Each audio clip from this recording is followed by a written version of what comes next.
continue our laboratory exercises in histology. Okay, punta na tayo sa skin. Sa skin and its adnexa. Episode 13. Alright? So, ano yung adnexa? Isipin nyo lang, skin and its peripherals. So, lahat ng nakadikit sa skin, yun yung adnexa. Okay, now, skin. Ano ba ang skin? Skin is the most massive organ of the body. It encloses, it covers all of the organism. Mammal, domesticated animals is being covered with skin. Of course, there are variations kung ano yung peripherals niya, kung ano yung adnexa na kasama ng skin. But basically, etong ituturo namin sa inyo, etong mga layers na pag-uusapan natin, sila yung basic. All of, if the animal has a skin, they have these layers. Okay? Basically, the skin is divided into three regions. Okay? The epidermis, the dermis, and the hypodermis. Okay? Epidermis, hypodermis, and the epidermis, dermis, and hypodermis. Epidermis is, of course, derived from ectoderm, dermis is derived from mesoderm, and hypodermis is derived from the mesothelium. Nandun siya sa, hindi, derived siya kasama sa mesoderm. Okay? So, let's get in. Pag-usapan muna natin ang layers ng epidermis. Now, this is a tissue section of a human palmar skin. Human palmar skin. So, isipin natin palms. Makapal ang balat niyan. Makapal na ba o manipis pa ang balat ng inyong kamay? Kapag manipis pa, ibig sabihin lang noon, tamad kayo. Joke lang. Ibig sabihin, nag-exfoliate. Diba? Or bagong laba. Naglaba ako maigi kagabi, kaya malambot pa ang mga kamay. Diba? Habang tumatagal, habang gamit na gamit yan, kumakapal yung mga kalyo. But anyway, tuloy tayo dito. So this is the epidermis coming from here up to this layer. Those are all epidermis. Pag-usapan natin yung kanyang layers. Magsimula tayo dito sa pinaka-baba. The first layer is the stratum germinativum. Stratum germinativum, ang kulay niya ay kulay ube. This one, yung layer na yan, nakikita natin, that is the stratum germinativum. Okay? Furtherly, the stratum germinativum can be divided or can be separated into two. The stratum basale and the stratum spinosum. Okay? So this is the stratum basale, the basal layer. It is a singular layer of cells. At yung lahat ng nakapatong sa kanya, yung mga yan, those are stratum spinosum. Under HBO.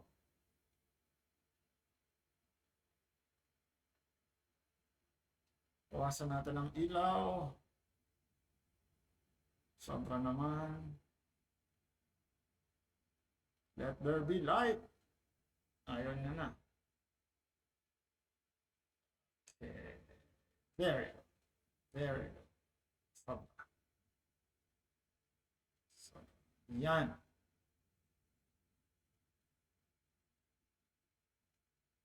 Okay. So this is the stratum basale. Stratum layer. Basal layer. Diba? Napakasimple ng anatomy. This is the stratum basale of the stratum germinativum. Yung nasa ibabaw niya, yung mga cells na yan, yung layer na yan, that is the stratum spinosum. It follows the contour of the stratum basale. Okay? Varying yung kanyang thickness ng stratum spinosum. Okay? Usually, in In hairy areas, mas manipis siya. Sa mas makapal na area, walang buhok, mas makapal si stratum spinosum. Next layer is the stratum granulosum. This is the stratum granulosum. Palatandaan ako, stratum granulosum, lalo na kapag maganda yung pagka-section ng skin, maitim ang stratum granulosum kasi mahilig yung mga keratohyalin granules na nasa cytoplasm ng keratinocytes dito sa region na to sa hematoxylin. So, dumidikit ng maigi sa kanya ang hematoxylin. Kaya, yung region na yan, this region is the stratum granulosum. Okay? Together. Now, sorry pala. Yung stratum granulosum, it is parallel to the surface of the skin. Okay? Hindi siya parallel sa surface ng stratum basale. Okay? So, ang nag-fill ng gaps, kung mapapansin nyo, yung stratum basale occurs as a lot of pegs. Tingnan natin siya under LP scanner. This is scanner. So this stratum basale occurs as a lot of pegs, parang mga paa na naka-embed sa underlying tissue, which is the dermis. Okay? So, uneven yung thickness ng stratum spinosum. Okay? Uneven yung thickness ng stratum spinosum. However, yung stratum granulosum, it follows the contour of the skin itself. Okay? So, relatively mass flat siya. Wala tayong makikitang malalaking pegs sa stratum granulosum. So, yung dark line na yan, that is the stratum granulosum. Together with the stratum germinativum, the stratum granulosum plus the stratum germinativum, it is known as the Malpighian layer of the skin. Malpighian layer of the skin, stratum granulosum plus stratum germinativum, Malpighian layer of the skin. Next layer is the stratum lucidum. Punta tayo sa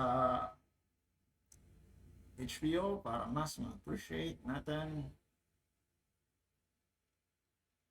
Lucid. It appears as translucent. This small layer, that is the stratum lucidum, directly above the stratum granulosum. Sometimes yung nakikita pa tayong nucleated cells, sometimes wala na. They appear as compact tissue. Okay? However, they still take up stain. Okay? Kaya makikita natin purplish pa ang kulay niya. Okay? Yung stratum lucidum. Now, i-compare natin yan sa mas mataas, mas makapal na layer na nasa ibaba ng stratum lucidum. So, that is the stratum lucidum. That is now the stratum corneum. Stratum corneum. Mapapansin natin, hindi na halos siya nagte-take up ng stain kasi cornified na siya. Cornified na. Diba? Hindi yan dense white fibrous connective tissue. Yan ay stratified squamous epithelium keratinized. Okay? Keratinized stratified squamous epithelium. Kaya hindi na siya nagte-take up ng stain. Okay? Made up of keratin na siya. So, yan yung stratum corneum. So, that is usually seen in thick. So, kung gaano kakapal ang stratum corneum, ibig sabihin makapal yung ating skin doon. Okay? So, another thing, ewan ko kung inabutan nyo to, mga batang 90s lang siguro. Nung bata kami, you've got the skin, diba? Skin ng inyong thumb or skin ng inyong palm. Okay? Kapag wala kaming magawa, pupunta kami dun sa panahian ng aming nanay, kukuha ng pin, then itutusok sa skin Sa skin lang, sa stratum corneum lang. And then, payabangan kami, oy, look, may pin na nakasuksok sa aking daliri. Ibig sabihin, ang tinatamaan lamang ng skin na yon, hindi siya nag-bleed, is this one, the stratum corneum. Okay? That is true sa palm. Then, ano pang structures pa na atin makikita, mapapansin nyo dito sa epidermis? Etong mga yan. This is a palmar skin. So may makikita pa tayong structure na yan. Ano kaya yan? Those are sweat glands. So coming from here, ito yung duct ng sweat gland, naglalabas ng sweat. Kaya minsan, basa, sweaty palms. Diba? So that is a thick skin. Magtingin tayo ng manipis na skin. Okay? Dito tayo sa isang human brown skin. Grabe, racist yung... joke lang. Racist yung tissue.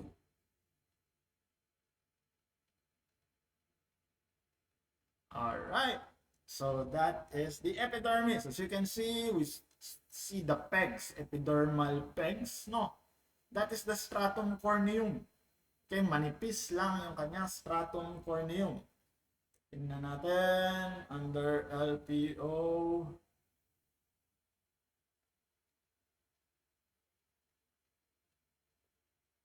Mas kitang-kita ang stratum basale. As you can see, that is the stratum basale.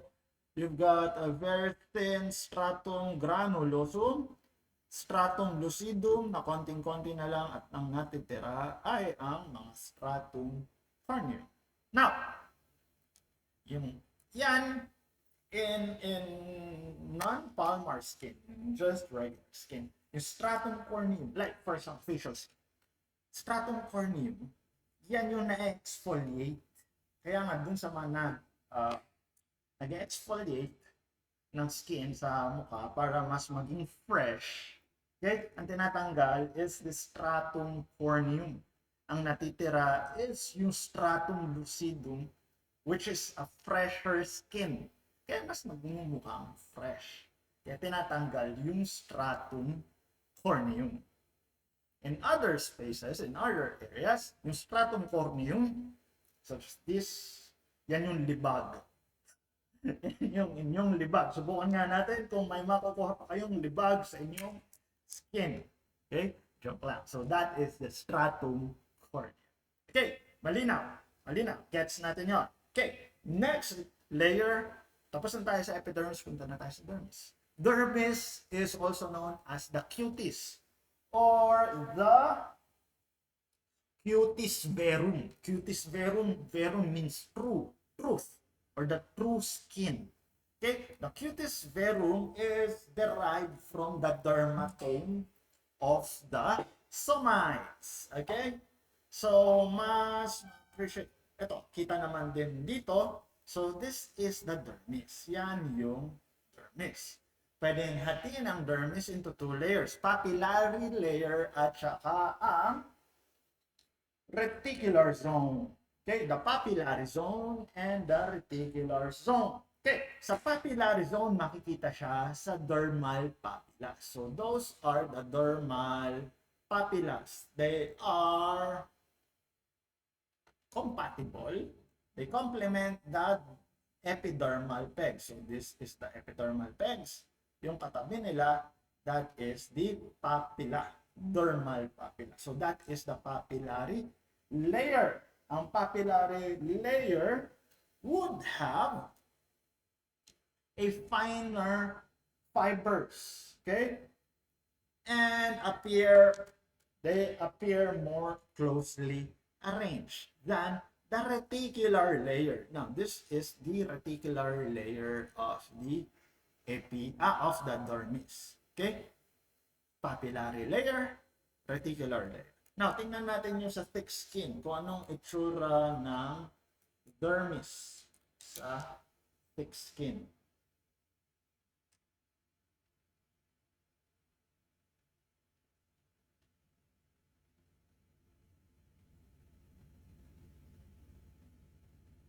Okay?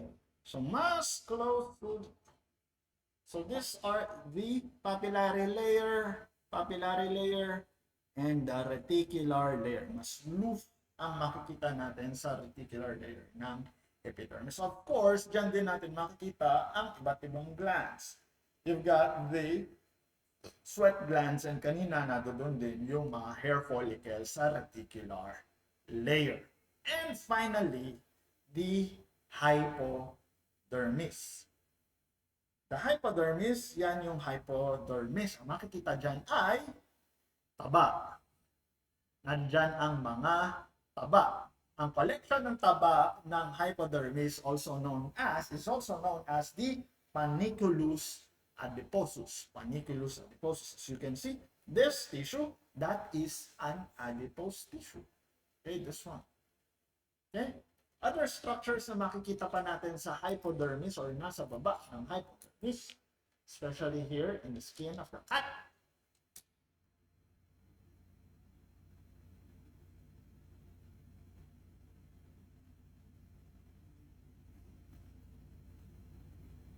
So of course, makikita natin dyan ang mga hair follicles. Yung epidermal layer, yun lamang na manipis na brown na yon. At itong nasa ilalim, that is a layer of muscle tissue. Kaya di ba ang cat, kaya nilang paggalawin ang kanilang pala. Cutaneous trunci. The cutaneous trunci. So you can see here, that is a layer of muscular tissue. Okay? Of course, makikita yan sa mga thin skin. Now, let's continue to the first peripheral material of the skin. First adnexa is the human hair.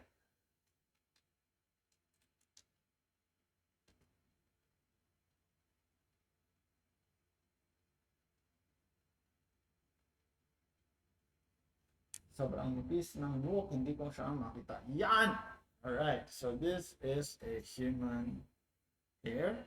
So you can see, nag-take up pa siya ng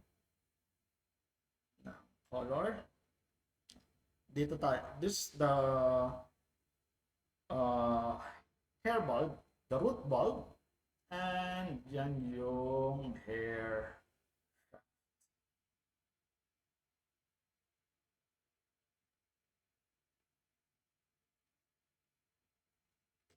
Under alveolo.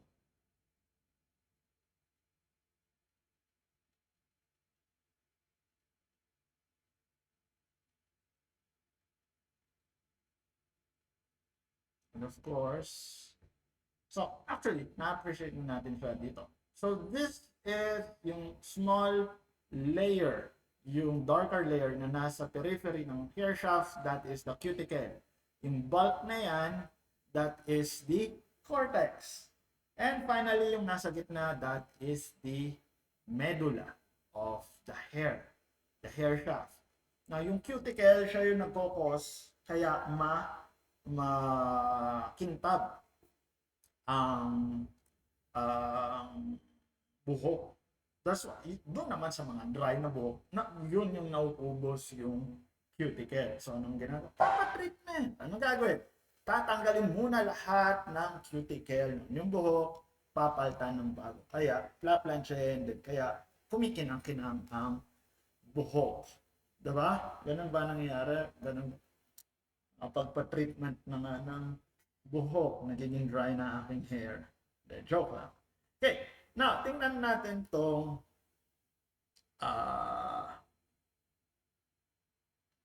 base, yung base ng hair. Basal portion ng hair. Okay?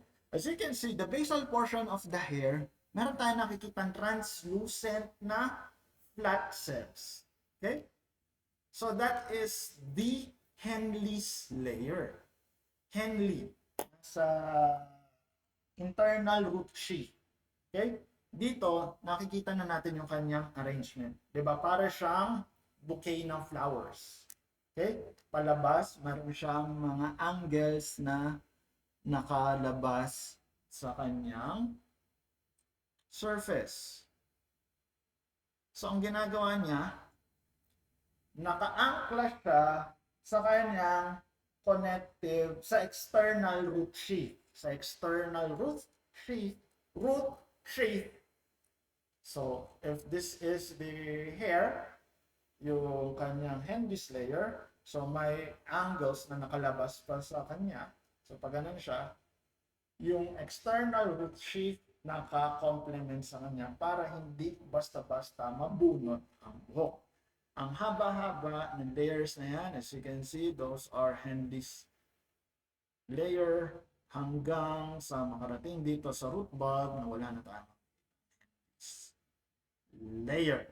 Okay? So, yan yung ating makikita sa isang hair shaft. Now, punta na tayo sa hair follicles. Okay? Tingnan muna natin ang connective tissue covering ng isang hair follicle. Okay? So, this is a human scalp, skin. Okay? Sa human scalp, ano ato ang ating makikitang structures? Those are hair follicles. Then, these are sebaceous glands. These are, of course, sweat glands. Okay? Sebaceous glands, hair follicles. Okay? So, yung connective tissue covering, the connective tissue sheath, is derived from the dermis. Etong nasa labas na yan, that is the connective tissue sheath. Dahil ang pagkakuha, you've got the scalp, ang pagkakat niya is pa ganun. Okay? Surface ng scalp ang nakikita. Kaya hindi natin ma-appreciate yung layer ng dermis. Punta tayo dito sa cat skin para ma-appreciate natin ang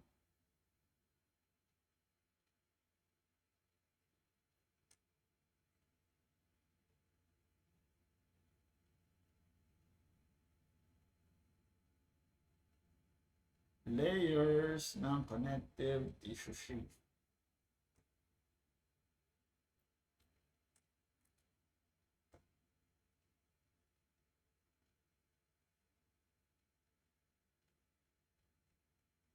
There you go.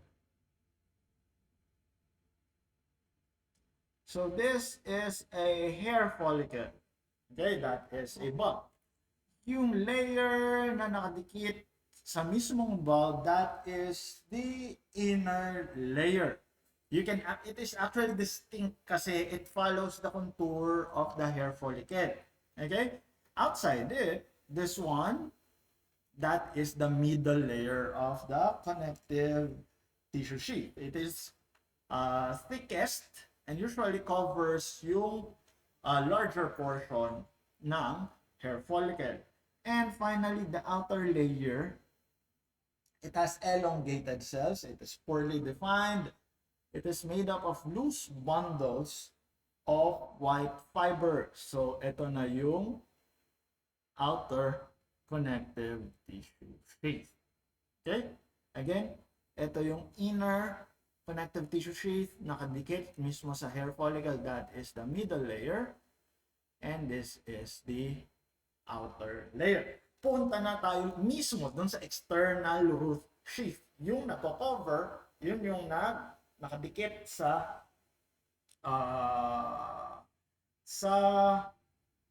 Henley's layer na nabanggit ko kanina. Punta tayo dito sa brown skin. Meron dito mga hair follicles. Yan pala yung kanyang panniculus adiposus. Can you see those are fat cells. Dito tayo sa hair follicles. Yung mga nakikita nating bilog-bilog na yan, those are hair follicles. Yan. Punta na tayo dito sa kompletong part.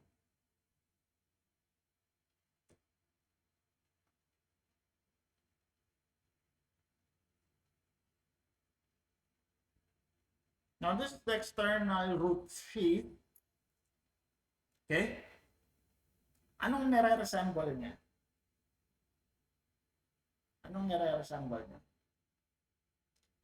It resembles the Malpighian layer. Di ba? Magkamukha lamang siya na itsura. This one. So we can expect that dun sa area na lalabas itong hair nito, it is continuous with the Malpighian layer of the skin. You can actually see a basal layer and the spinous layer. Okay? The stratum spinosum and the stratum basale. And you've got a very light stratum germinativum. Okay? Yung kanyang external root sheath. Now, that external root sheath, siya nga ay nakaangkla doon sa internal root sheath, which is composed of 3 layers: the cuticle, the Huxley's layer, and the Henle's layer. Napakita ko na sa inyo ang Henle's layer, di ba? Siya yung outermost layer. Siya ay wala ng kulay at nakadikit or nakaangkla siya sa external root sheath. Okay. So this layer, that is the Henle's layer. Okay? Yung clear. And itong makapal na layer na yan na made up of flat cells which still takes up stain immediately outside the cuticle of the root sheath, that is the Huxley's layer.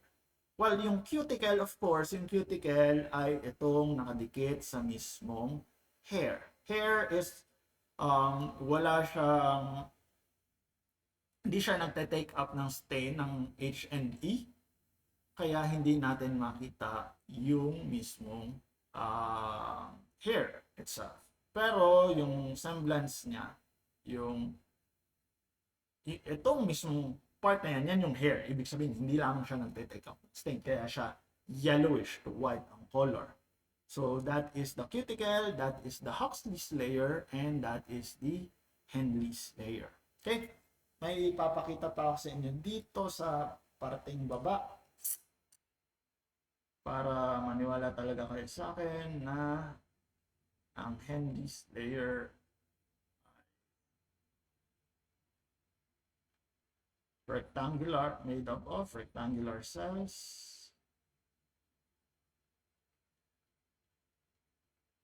Tingnan nyo to. Here in this section na exfoliate, hindi na exfoliate, natanggal yung mismong hair. Kaya natira ay yung mga flat rectangular cells which would appear translucent. So yan yung Huxley's layer. So napugot or nabunot yung hair, siya na lamang yung natira, yung Huxley's layer. So nawala siya dun sa kanilang tamang arrangement na stacked, manipis siya, kaya lumuwa siya.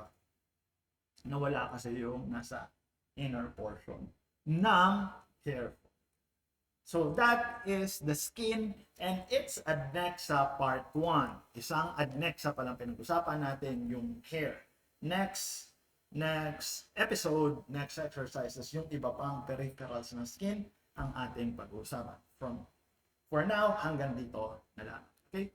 See ya, kids!